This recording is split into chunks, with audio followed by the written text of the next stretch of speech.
अस्सलाम वालेकुम दोस्तों, मेरा नाम है हसीब शफकत और आप देख रहे हैं हंसी टीवी।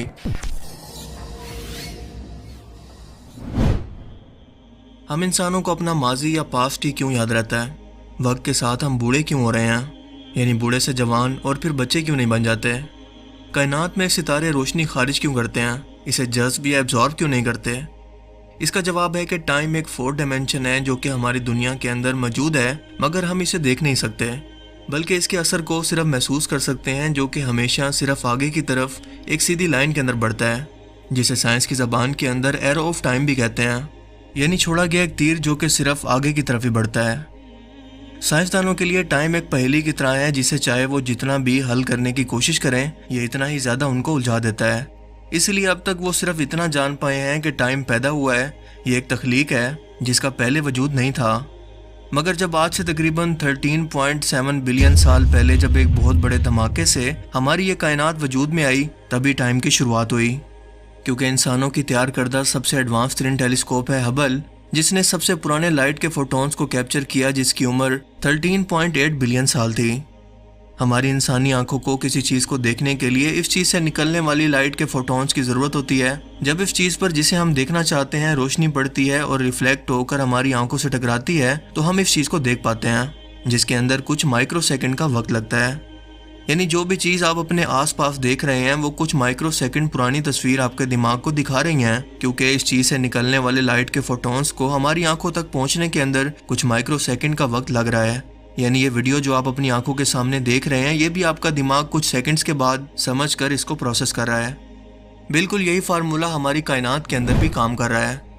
सबसे तेज़ रफ्तार जो कि हमारी पूरी यूनिवर्स के अंदर ट्रैवल कर सकती है वो है स्पीड ऑफ लाइट, जो सिर्फ 1 सेकंड के अंदर 3 लाख किलोमीटर का फासला तय कर सकती है।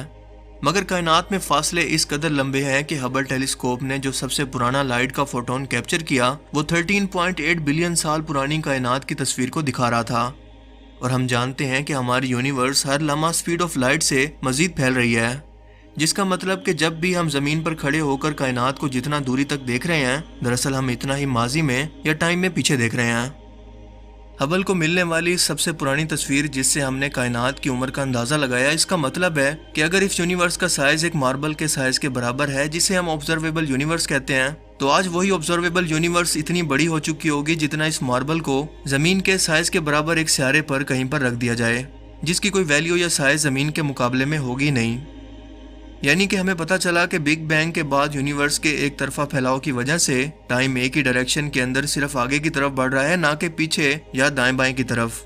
इसीलिए सूरज, चांद, सितारे, ब्लैक होल्स, नेबुलास, यानी कायनात में हर एक चीज़ पैदा होकर आगे की तरफ बढ़कर ख़त्म हो रही है। और ज़मीन पर भी टाइम बिल्कुल इसी तरह से हमें और हमारे आसपास की चीज़ों को बूढ़ा करके ख़त्म कर रहा है। लेकिन बिग बैंग के बाद से साइंटिस्ट इस बात को लेकर परेशान हैं कि क्या वाकई हमारी ये कायनात एक ही तरफ को फैलना शुरू हुई? क्या ऐसा मुमकिन नहीं है कि इसके ऑपोजिट यानी मुखालिफ सिमत के अंदर भी इस धमाके के बाद एक कायनात फैलना शुरू हुई, जहाँ लॉजिकली तौर पर टाइम रिवर्स या उल्टी डायरेक्शन के अंदर काम करता हो? यानी कि आप एक नहीं बल्कि 2 कायनातों के अंदर जी रहे हैं। एक इस कायनात में जहाँ पर टाइम सिर्फ आगे की तरफ बढ़ रहा है, और दूसरी वो मिरर यूनिवर्स जहाँ पर टाइम बैकवर्ड या उल्टी डायरेक्शन के अंदर चल रहा है। ये थ्योरी इस कदर कन्विंसिंग है कि साइंटिस्ट कायनात की शुरुआत से भी पहले का पूरा मॉडल तैयार कर रहे हैं, जब कुछ भी मौजूद नहीं था, टाइम भी नहीं, क्योंकि इस वक्त तक बिग बैंग धमाका नहीं हुआ था। वो जानना चाहते हैं कि इस वक्त भी कौन सी ऐसी ताकत मौजूद थी जिसने इस धमाके को ट्रिगर किया, जिसने वक्त की शुरुआत का हुक्म दिया। क्या अब भी वो हस्ती मौजूद है? अगर ऐसा है तो वो इस वक्त कहाँ मौजूद है? क्या इसको खोजना मुमकिन है? इसीलिए साइंटिस्ट के मुताबिक एक ऐसी मिरर यूनिवर्स मौजूद होनी चाहिए जहाँ पर टाइम हमारी यूनिवर्स के मुकाबले में रिवर्स चलता हो, जिसके बारे में हमें कोई आइडिया नहीं। और इसका सबूत कायनात में मौजूद ऐसे ठंडे तरीन हिस्से हैं जहाँ पर दूर दूर तक सिवाय खाली गढ़ों के कुछ भी मौजूद नहीं, जो कि कई बिलियन लाइट ईयर तक फैले हुए हैं। और यही किनारे दूसरी मुखालिफ कायनात की शुरुआत हो सकते हैं। आई नो आपके लिए इस कॉन्सेप्ट को समझना बहुत मुश्किल हो गया होगा, क्योंकि बाज़ औक़ात फिज़िक्स ऐसे कॉन्सेप्ट के साथ आती है जो कि इंसानी लॉजिक को बिल्कुल तबाह कर देते हैं। मिसाल के तौर पर अगर ये थ्योरी सच है, तो क्या ऐसा नहीं हो सकता कि वो सब हकीकत हो और हमारी कायनात इसका रिवर्स या मिरर? क्या वो कोई ऐसी दुनिया है जो कि फ़िज़िकल लॉ ऑफ नेचर को फॉलो नहीं करती? سائنس میں پہلے ہی ملٹی ورس تھیوری کا ایک کانسیپٹ موجود ہے جس کے مطابق ہماری اس کائنات جیسی کئی اور کائناتیں بھی موجود ہیں جو ویسے تو ایک دوسرے سے الگ ہیں مگر مختلف ڈائمینشن سے ایک دوسرے سے جڑی ہوئی ہیں، جس میں صرف سٹرنگز ہی سفر کر سکتی ہیں جو کہ ایٹم سے بھی چھوٹے نینو پارٹیکلز ہیں یا پھر ایٹم کا بیسک سٹرکچر ہیں، اور اسی لیے اس تھیوری کو سٹرنگ تھیوری بھی کہتے ہیں۔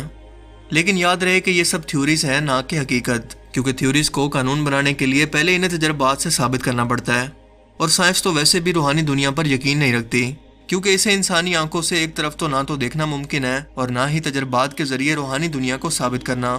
ان تھیوریز کو ثابت کرنا انسان کے بس کی بات نہیں، کیونکہ انسان کو اس دنیا کے اندر لمیٹڈ صلاحیتوں کے ساتھ بھیجا گیا ہے، اور دین تو نام ہی اسی چیز کا ہے کہ دیکھی اور اندیکھی دونوں چیزوں پر ایمان لانا، اور ان اندیکھی چیزوں کے اندر اللہ تعالیٰ کی ذات بھی شامل ہے۔ اسلام میں بھی 7 آسمان یا 7 کائناتوں کا ذکر موجود ہے جو کہ ایک دوسرے کے اوپر موجود ہیں، اور سفر معراج پر بھی نبی کریم صلی اللہ علیہ وآلہ وسلم نے ہر ایک آسمان کا خود مشاہدہ بھی کیا، مگر سائنس جنات، فرشتوں، روح، آخرت کی زندگی، جنت اور جہنم اور خدا کے وجود کو ثابت نہیں کر سکتی، تو کیا ہم یہ مان لیں کہ وہ موجود ہی نہیں ہے؟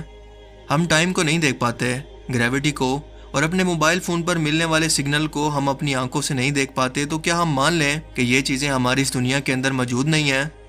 اسی طرح سے اللہ تعالیٰ اپنی نشانیوں اور قدرت سے ظاہر ہے، اور وہ نشانیاں خود ہمارا یہ جسم اور دنیا و کائنات کے اندر موجود ہر ایک چیز کی پرفیکٹ بناوٹ ہے جو کہ دنیا کے اندر رہتے ہوئے صرف غور کرنے والے انسانوں کو ہی سمجھ میں آ سکتی ہیں۔ اسی لیے اللہ تعالیٰ بار بار قرآن پاک کے اندر انسانوں کو اس کائنات کے اندر غور و فکر کی دعوت دیتے ہیں تاکہ ان کا ایمان ان نشانیوں کو دیکھ کر اور مضبوط ہو سکے۔ اسی لیے سائنس خدا کی ذات کو ثابت تو کر سکتی ہے کہ بگ بینگ سے پہلے کچھ موجود تھا، کوئی نہ کوئی ایسی طاقت ضرور موجود تھی جس نے اتنے بڑے دھماکے کا حکم دیا، مگر اسے ڈسکور کرنا یا ڈھونڈ پانا وہ بھی انسانی محدود صلاحیتوں سے ناممکن ہے، کیونکہ پھر یہ دنیا امتحان نہیں رہے گی۔ یہ بالکل ایسا ہی ہے کہ آپ کمپیوٹر کے اندر ایک ایسا پروگرام تیار کریں جو کہ سوچ سکتا ہو، آپ اسے موقع دیں کہ وہ آپ کو ڈھونڈنے کی کوشش کرے، آپ کی موجودگی کو محسوس کرے، پہلا کام تو یہ پروگرام یہ کر سکتا ہے کہ آپ کو ڈھونڈ کر آپ کو دیکھے، لیکن آپ ایسا نہیں چاہتے کیونکہ یہ پھر امتحان نہیں ہوگا، لیکن وہ جتنا بھی کوشش کر لے وہ اس پروگرام کے اندر قید ہے، اور آپ اس کمپیوٹر پروگرام سے باہر، یعنی اس پروگرام کی محدود صلاحیتوں سے باہر۔ اگر یہ پروگرام آپ کو ڈھونڈ نہیں سکتا تو کیا اس کا مطلب یہ ہے کہ آپ موجود ہی نہیں ہیں؟ دوسرا طریقہ یہ ہے کہ آپ اس پروگرام کو اپنی کوئی نشانی بھیجیں تاکہ وہ اپنی ذہانت سے اس کو سمجھ کر آپ کو پہچاننے کی کوشش کرے، لیکن اگر وہ یہ سب نشانیاں دیکھ کر بھی آپ کا انکار کرے تو آپ صرف اسے مغرور ہی کہہ سکتے ہیں۔ یہاں پر یہ کمپیوٹر پروگرام ہم انسان اور اس میں موجود یہ پوری کائنات ہے، اور اس سب کو بنانے والی ذات اس کریشن باکس سے باہر یا اس سافٹ ویئر پروگرام سے باہر موجود ہے، کیونکہ جس ذات کو اس طرح سے انسانی آنکھوں سے دیکھا جا سکے وہ دراصل خدا کی ذات ہے ہی نہیں، کیونکہ وہ ذات کسی فزکس کے قانون کی محتاج نہیں، اس پر وقت اپلائی نہیں ہوتا کیونکہ وقت اسی کی تو تخلیق ہے، اور خالق کبھی بھی اپنی تخلیق کا غلام نہیں ہو سکتا۔ جو چیز فزیکل قانون کی محتاج ہوگی وہ خدا کی ذات ہے ہی نہیں، لیکن اس ذات کو جنت کے اندر دیکھنا جنتی لوگوں کے لیے سب سے بڑا اعزاز ہوگا، اس لیے وہ ذات اپنی موجودگی کو ثابت کرنے کے لیے کسی فزیکل قانون کی محتاج نہیں بلکہ اپنی نشانیوں سے ظاہر ہے، جو کہ مرر یونیورس کے کانسیپٹ کو بھی ان لاجیکل بناتی ہے۔ مجھے امید ہے کہ آج کی اس ویڈیو سے آپ کو بہت کچھ نیا جاننے کو ملا ہوگا اور یہ ویڈیو آپ کو پسند آیا ہوگا۔ اگر یہ ویڈیو آپ کو اچھا لگا تو اسے لائک کیجئے، اور اب میں ملوں گا آپ سے ایک ایسی ہی نئی انٹرسٹنگ ویڈیو میں۔ تب تک کے لیے اپنا بہت سا خیال رکھیے گا۔ Thanks for watching this video. اللہ حافظ۔